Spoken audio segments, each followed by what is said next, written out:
Bedrooms ఒకటి పెద్దగా ఉండాలి, ఇంకొకటి చిన్నగా ఉండాలి అని చెప్పేసి చెప్తుంటారు. అసలు అలా ఎందుకు చెప్తారు? అలా ఉండాలని ఏమైనా ఉందా అన్న విషయం ఇప్పుడు మనం తెలుసుకుందాం. మనతో పాటు ఇప్పుడు ప్రముఖ వాస్తు నిపుణులు హరివాస్తు గారు అయితే మనతో పాటు ఉన్నారు. ఆయన అడిగి తెలుసుకుందాం. సార్ నమస్కారం అండి. నమస్తే సార్, ఇప్పుడు బెడ్రూమ్స్ ఒకటి చిన్నది ఒకటి పెద్దగా ఉండాలని చెప్పేసి చెప్తారు. అసలు నిజంగా అలాగే ఉండాలని చెప్పేసి రూల్ ఏమైనా ఉందా? ఈక్వల్గా ఉంటే ఆ ప్రాబ్లం ఉందా? సో మనం బోర్డు మీద వాళ్ళకి ఎక్స్ప్లెయిన్ చేద్దాం, మీకు క్లారిటీ వస్తుంది. ఎగ్జాంపుల్ మాట్లాడదాం. సో ఇదొక 2 రూమ్స్ తీసుకుంటే కరెక్ట్గా సెంటర్ చేసి ఇదొక 11 అడుగులు, ఇదొక 11 కలిపితే 12 ఎగ్జాంపుల్ అనుకుందాం. ఇలా పెట్టినప్పుడు కరెక్ట్గా వీళ్ళ ప్రశ్న ఏంటి అంటే, ఈ బెడ్రూమ్ అండ్ ఈ బెడ్రూమ్ సమానంగా ఉండొద్దా? ఒకటోది. చాలామంది ఏం మాట్లాడతారంటే, మాస్టర్ బెడ్రూమ్ కొంచెం పెద్దది ఉండాలి, చిల్డ్రన్ బెడ్రూమ్ కొంచెం చిన్నగా ఉండాలి. ఎందుకు ఉండాలనేది నా ప్రశ్న. నేను ఆన్సర్ కూడా ఇస్తాను నేను. సరే, వీళ్ళ ప్రశ్న ఏంటంటే ఎప్పుడు కూడా దీనికంటే కొంచెమైనా చిన్నగా ఉండాలి. సో ఇది 12 ఫీట్ల 1 ఇంచు చేద్దాం, ఇది 11 ఫీట్ల 11 ఇంచులు చేద్దాం, అంటే 1 ఇంచ్ డిఫరెన్స్. లేదంటే ఇది 12 అనుకుందాం, ఇది 11 అనుకుందాం. సో 1 ఇంచ్ ఎందుకు చేస్తున్నారు? ఏపీ తెలంగాణలో మీరు ఎక్కడైనా వెళ్తే వాళ్ళు ఏం మాట్లాడతారంటే, అసలు ఈ మొత్తానికి కరెక్ట్గా మాస్టర్ బెడ్రూమే పెద్దగా ఉండాలి, ఇది వాళ్ళ సిస్టమ్. మాస్టర్ బెడ్రూమే ఇది పెద్దగా ఉండాలి. ఎందుకు ఉండాలనేది నా ప్రశ్న. వాళ్ళ ఆన్సర్ మీకు ఇవ్వరు. ఆన్సర్ వాళ్ళు ఇచ్చేది ఒకటే, సార్ పెద్దవాళ్ళ రూమ్ ఎప్పుడైనా పెద్దగా ఉండాలి. అరే ఎందుకు ఉండాలి? నేను ఈ రూమ్ పెద్దది చేసిస్తా, ఏమవుతుంది? ఏమీ కాదు. కండిషన్స్ ఏంటి? ఈరోజు వరకు మీరు వినలేదు కదా, నేను ఈరోజు చెప్తాను, వినండి. Okay, right. ఇక్కడ చూడండి ఒకసారి. మనం 100% కండిషన్స్ మాట్లాడినప్పుడు ఏమవుతుందంటే, ఇది ఒక ఇల్లు అనుకుందాం. ఓకే, ఇది ఇల్లు అనుకుంటే మనకు సింపుల్గా ఇక్కడ గమనించండి మీరు, ఒక ఇంటికి సంబంధించిన మధ్య సూత్రాలు తీసుకుందాం. రెడ్ లైన్తో గీశాను, గమనించారా? అవును, రెడ్ లైన్స్తో గీశాను నేను. ఇది సింపుల్గా చెప్పాలంటే ఇది ఒక రోడ్ ఫేసింగ్ అనుకుంటే, ఒక తూర్పు రోడ్ అనుకుందాం. నేను ఇక్కడ డోర్ పెట్టాను. ఓకే, ఇక్కడ ఒక డోర్ పెట్టాను, ఇక్కడ ఒక డోర్ పెట్టాను, ఇక్కడ ఒక డోర్ పెట్టాను. చూసారు కదా, ఇక్కడ అబ్జర్వ్ చేశారు కదా? అవును.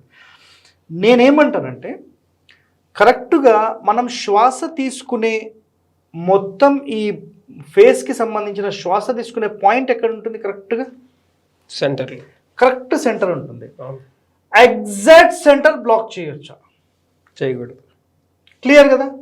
నేను ఇప్పుడు వాల్ తీసుకుంటే ఈ పక్కన తీసుకోవచ్చా, ఈ పక్కన తీసుకోవచ్చా, ఇటు తీసుకోవాలా, ఇటు తీసుకుంటే మంచిదా? వాల్ ఇటు తీసుకోవచ్చు. ఇటు ఓకే, ఇటు ఓకే, సెంటర్లో తీసుకోవద్దు. నేను ఈ సెంటర్ కాకుండా కొంచెం ఇటు జరిపి పెడతాను. ఇది కూడా ఇప్పుడు ఓకేనా? ఓకే, ఇక్కడ చూడండి, మీకు ఫేస్, మనిషి ఫేస్ వేసి చూపిస్తాను. ఓకే, ఇది 2 కళ్ళు, ఇది ఒక ముక్క అనుకుందాం, 2 హోల్స్ ఇవి. నేనేమంటానంటే, ఈ సెంటర్ మీద తీసుకోకుండా నేను ఈ సెంటర్ మీద తీసుకుంటా.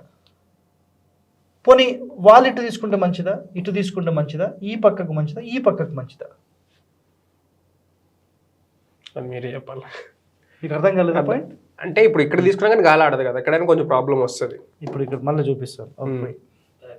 సరే, ఇక్కడ చూడండి, నేనేం చూపిస్తానంటే మళ్ళీ మీకు ఒకసారి క్లియర్గా చూపిస్తాను. చూడండి, అంటే ఇక్కడ కండిషన్ మనకు తెలియాలన్నమాట. నేను అది చెప్పేది యాక్చువల్గా. సో ఇది మనం కండిషన్ అనుకుంటున్నాం. నేనేమంటానంటే ఈ సెంటర్ లైన్ మీద తీసుకోవద్దు అని మాట్లాడుతున్నాను. ఇప్పుడు నేనేమంటానంటే ఈ పక్కకి తీసుకోవచ్చు, పర్లేదు అంటాను. ఇది ఓకేనా జనరల్గా? ఓకే. లేదంటే ఈ పక్కకు తీసుకోవాలన్నా, ముక్కుకు లెఫ్ట్ రైట్లో తీసుకోవాలన్నా, ముక్కు మీదనే అటో ఇటో జరపాలన్నా అడుగుతున్నా, ఏది బెస్ట్? పక్క తీసుకుంటే బెటర్. ఇక్కడ తీసుకుంటే ఇక్కడ తీసుకుంటే రైట్. ఇది కరెక్ట్ పాయింట్. ఇక్కడ నేనేమంటానంటే, ఒక ఇంటికి సంబంధించిన సోల్ ఎనర్జీ ఎప్పుడైతే ఒక ఇంటి నిర్మాణం 4 మూలలకు ఉంటుందో, ఈ నిర్మాణానికి సంబంధించిన ఈ మధ్య సూత్రాలు అనేవి కంప్లీట్ ఇవి ఓపెన్ అయిపోవాలి. కంప్లీట్ ఓపెన్ ఉండాలి. క్లియర్ అర్థమైందా ఇప్పుడు? అర్థమైంది. ఒక ఇంటికి సంబంధించి మీరు 9 భాగాలుగా డివైడ్ చేస్తే, ఓకేనా, 9 భాగాలు, ఈ మధ్యలో ఉండే పాయింట్స్ ఉంటాయి కదా, ఈ మధ్యలో ఒక పాయింట్, ఇది 1వ భాగం, 2వ భాగం, 3వ భాగం, 4వ భాగం, ఈ 5వ భాగం ఉంటుంది కదా, ఇది మొత్తము ఓపెన్ అవ్వాలంటున్నాను నేను. అప్పుడు వాళ్ళు ఎక్కడ నిర్మించవచ్చు? ఈ పక్కకు నిర్మించవచ్చు. ఇప్పుడు క్లారిటీ అర్థమైందా మీకు? ఇప్పుడు మళ్ళీ మొత్తం క్లియర్గా ఎక్స్ప్లెయిన్ చేస్తాను చూడండి. ఇది మొత్తం ఇల్లు, నేను ఇలా 2 రూమ్స్ డివైడ్ చేయాలన్నప్పుడు నాకు మధ్య సూత్రం ఇది. దీని మీద నేను వాల్ కట్టకుండా అట్లీస్ట్ ఒక 3 feet అట్లా వదిలేసేసి ఇక్కడ వాల్ కట్టచ్చు. ఇది మొత్తం 30 అడుగులు అనుకుందాం. సెంటర్ పాయింట్ ఎక్కడికి వచ్చింది? 15 అడుగులకు కరెక్ట్ సెంటర్ పాయింట్ వచ్చింది. ఈ 15 అడుగులకు ఇక్కడ నుంచి ఇక్కడికి డివైడ్ చేసినప్పుడు అట్లీస్ట్ 3.5 feet ఇది ఉందన్నమాట. సో అట్లీస్ట్ ఇది 2 feet తర్వాత నేను వాల్ తీసుకుంటే ఇది రైట్ అంట. రైట్ అంటే మధ్య సూత్రాన్ని డ్యామేజ్ చెయ్యొద్దు. సరే, ఈ వాల్ని ఇటు తీసుకోవచ్చా? తీసుకోవచ్చు. అప్పుడు ఈ బెడ్రూమ్ పెద్దది అవుతుంది, అవనియండి. మాస్టర్ బెడ్రూమ్ ఇదే, అదేనండి, ఏదైనా అవనియండి, సంబంధం లేదు. మాస్టర్ బెడ్రూమ్ ఎందుకు పెద్దది ఉండాలి చెప్పండి అండి, కండిషన్స్. జనరల్గా ఐడియా లేదు. సరే, మాస్టర్ బెడ్రూమ్ ఎందుకు పెద్దది ఉండాలి? నేను అందరినీ ప్రశ్నిస్తున్నాను, నేను సమాధానం కూడా ఇదే వీడియోలో చెప్తాను, వినండి. మాస్టర్ బెడ్రూమ్ పెద్దవాళ్ళు ఉంటారు కాబట్టి ఖచ్చితంగా పెద్దది ఉండాలి అనేది చాలామంది మాట. చిన్నపిల్లలు చిన్నగా ఉంటారు కాబట్టి చిన్నపిల్లలది మాస్టర్ అన్నప్పుడు ఇంటి పెద్ద వ్యక్తి కాబట్టి పెద్ద రూమ్ ఉండాలనేది వాళ్ళ కాన్సెప్ట్. That is 100% wrong. ఈ బెడ్రూమ్ అయినా రెండిట్లో ఏదైనా పెద్దది ఉండొచ్చు. క్లియర్ కట్ వర్డ్, దీంట్లో వేరే క్వశ్చన్సే లేవు. 100% రెండిట్లో ఏదైనా ఉండొచ్చు. ఉండొద్దనే కండిషన్ ఎక్కడ రాయబడలేదు. ఓకేనా? రైట్. ఇప్పుడు ఎందుకు ఉండాలి నేను కారణం చెప్తాను. ఏదైనా ఉండొచ్చు. ఇప్పుడు మాస్టర్ బెడ్రూమ్ పెద్దది ఉండాలనే కండిషన్ మాట్లాడతాం. మీకు మ్యారేజ్ అయిపోయింది, భార్య వచ్చింది, ఒక కొడుకు వచ్చిండు. మ్యారేజ్ అయిన తర్వాత మీకు ఏమేమి ఇస్తారో మొత్తం సామాన్లు అవి ఇవి మొత్తం వచ్చేస్తాయా? ఒక ఇల్లు కొత్తగా కట్టేసుకున్నారు, ఆ ఇంటి లోపల మీ సామాన్లు మీ వాల్యుబుల్స్ అన్నీ ఎక్కడ పెడతారు? చిల్డ్రన్స్ బెడ్రూమ్లో పెడతారా, హాల్లో పెడతారా? ఎక్కడ పెడతారు? హాల్లో పెట్టారు. వాల్యుబుల్స్ అంటే నా బెడ్రూమ్లో పెట్టుకుంటాం. మీ బెడ్రూమ్ అప్పుడు చిన్నగా ఉండాలా, పెద్దది ఉండాలా? నా బెడ్రూమ్ పెద్దగానే ఉండాలి. సో మాస్టర్ అంటే మెయిన్ పర్సన్ యొక్క బెడ్రూమ్ పెద్దది ఉన్నప్పుడు వాళ్ళకు వచ్చే చీరలు, భార్య పిల్లలకు వీళ్ళందరికీ డ్రెస్సులు ఇస్తారు గిఫ్ట్లు, లేదంటే బాసాన్లు ఇస్తారు, బీరువా ఇస్తారు, పెద్ద కబోర్డ్ ఇస్తారు, డ్రెస్సింగ్ ఇస్తారు.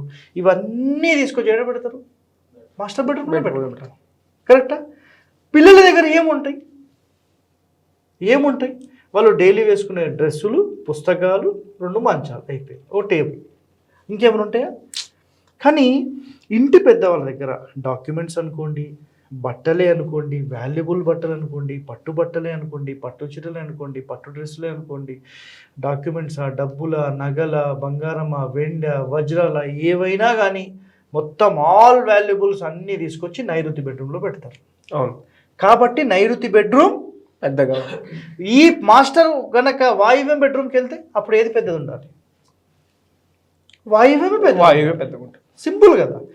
ఇక్కడ కండిషన్ అర్థం చేసుకోకుండా వీళ్ళు చేస్తున్నారు. ఇది యాక్చువల్ కండిషన్. ఇది ఒకటి అర్థమైంది కదా. నెక్స్ట్ కండిషన్ చెప్పి క్లోజ్ చేసేద్దాం. చూడండి, నెక్స్ట్ కండిషన్ చెప్తాను. నెక్స్ట్ కండిషన్ మనకేంటంటే, మనం ఇది మొత్తం ఇల్లు తీసుకున్నాం. ఏపీ తెలంగాణలో ఇప్పుడు జరిగే ఒక మేజర్ మిస్టేక్ని ఇప్పటికైనా మీరు రెక్టిఫికేషన్ చెయ్యండి. ఆ రెక్టిఫికేషన్ ఏంటంటే, ఇక్కడ నుంచి ఇక్కడికి 24 అడుగులు ఉంది. లోపల కొలతలు మాట్లాడతాం. అయితే నేను ఇందాక ఫస్ట్ స్క్రీన్లో మీకు ఏం చెప్పానంటే 12 అడుగుల 1 ఇంచు, 12 అడుగులు 1 ఇంచ్ అన్న పెద్దది ఉండాలి వాళ్ళ కండిషన్. అసలు ఎందుకు ఆ కండిషన్ వచ్చింది? అసలు ఎందుకు చెప్తున్నారు? ఎవరికీ ఐడియా లేదు. అసలు ఈ ఒక బెడ్రూమ్ పెద్దది, ఒక బెడ్రూమ్ చిన్నదని ఎందుకు చెప్తున్నారంటే, ఇంటి యొక్క మధ్య సూత్రాన్ని డ్యామేజ్ చేయకుండా ఈ బెడ్రూమ్ పెద్దది చేయండి, ఈ బెడ్రూమ్ చిన్నది చేయండి అని మాట్లాడుతున్నారు. కానీ ఈ మాస్టర్ బెడ్రూమ్ ఎందుకు పెద్దది ఉండాలనే కండిషన్ ఏంటి? వాళ్ళ దగ్గర వాల్యుబుల్స్, సామాన్లు ఎక్కువ ఉంటాయి కాబట్టి ఇది పెద్దది ఉండాలి, ఇది చిన్నది ఉండాలి. సో వాళ్ళు చేసే మిస్టేక్ ఏంటంటే, ఇది లైన్ కదా, కరెక్ట్గా ఈ లైన్కి ఇక్కడ చూడండి, వాళ్ళు జస్ట్ ఆ సెంటర్కి ఒక ఇంచ్ జరుపుతున్నారు. ఫర్ ఎగ్జాంపుల్ ఇది 9 ఇంచెస్ వాల్ అనుకోండి, 9 ఇంచెస్ పిల్లర్ అయితే యాక్చువల్ సెంటర్ లైన్ ఇక్కడికి వస్తుంది. వాళ్ళు ఏం చేస్తున్నారు, దీన్ని జస్ట్ కొంచెం జస్ట్ ఒక 1 ఇంచ్ అంటే ఏం లేదు, ఇది వాల్ ఇట్లా వస్తుంది అంతే, డిఫరెన్స్ ఏం లేదు దీనివల్ల. అట్లీస్ట్ ఈ సెంటర్ లైన్కి కనీసం 2 feet దూరం వాల్ ఉండాలి, ఇది అప్పుడే ఇది వ్యాలిడ్ అవుతుంది, అప్పటిదాకా కాదు. ఇక నుంచి ఎవరైనా ఇంటి నిర్మాణంలో 2 bedrooms కట్టాలని డిసైడ్ అయినప్పుడు మధ్య సూత్రం గీయండి, గీసి మధ్య సూత్రం సెంటర్ పాయింట్కి అట్లీస్ట్ 2 feet తర్వాత వాల్ ఉండేలాగా చేయాలి. ఇక్కడి నుంచి ఇక్కడికి 2 feet కనీసం ఉండాలి, ఉండి ఈ వాల్ ఉండాలి. 6 ఇంచుల 1 feet ఉండాలి, లేదు ఇంకా మంచిది 3 feet చేయండి, ఇంకా సూపర్. ఇది యాక్చువల్ కండిషన్. ఇప్పుడు మీకు అర్థమైందండి వెంకటేష్ గారు, అర్థమైంది ఎందుకు మాస్టర్ బెడ్రూమ్ పెద్దది ఉండాలి, ఎందుకు చిల్డ్రన్స్ బెడ్రూమ్ చిన్నగా ఉండాలి, ఏదైనా పెద్దది ఉండొచ్చా ఉండొద్దా? ఇప్పుడు మీరేం చెప్తారు మీ ప్రేక్షకులకు చెప్పండి. ఏదైనా పెద్ద బెడ్రూమ్ ఉండొచ్చు, దాంట్లో ఇబ్బంది ఏం లేదు. కాకపోతే మనం ఏదైతే బ్రహ్మస్థానం ఉందో దానికి కొంచెం అటెండ్ చేసుకోవచ్చు. బ్రహ్మసూత్రం అంటారు. బ్రహ్మసూత్రానికి కొంచెం అట్టి ఒక 2 feet కానీ 3 feet కానీ కట్టుకోవచ్చు, అందులో అయితే ఏ ప్రాబ్లం లేదు. కాకపోతే మెయిన్గా పెద్దవాళ్ళు ఉంటారు కాబట్టి వాళ్ళకి థింగ్స్ ఎక్కువ ఉంటాయి కాబట్టి పెద్ద బెడ్రూమ్లో వాళ్ళు ఉంటారు. ఒకవేళ అదే మాస్టర్ వాళ్ళు వాయువ్యం బెడ్రూమ్కి వచ్చి పెట్టుకోవచ్చు, నో ప్రాబ్లం. వాళ్ళు ఇటు షిఫ్ట్ అయ్యారు, అప్పుడు ఏ బెడ్రూమ్ పెద్దది ఉండాలి, వాళ్ళు ఇటు షిఫ్ట్ అయ్యారు. ఎవరి దగ్గర ఎక్కువ సామాన్ ఉంటే వాళ్ళ ఉండొచ్చు. సింపుల్ అంతే, ఇంకా దాని నుంచి ఏ క్వశ్చన్స్ లేవు. Clear right. ఓకే చూసారు కదండి, అర్థమైందని చెప్పేసి అనుకుంటున్నాం. ఇంకా ఏదైనా అర్థం కాని కాన్సెప్ట్స్ ఉంటే కింద కామెంట్స్ రూపంలో మెన్షన్ చేయండి, ఖచ్చితంగా దానికైతే మేమైతే ఇంకో వీడియో చేసి పెడతాం. Thank you for watching.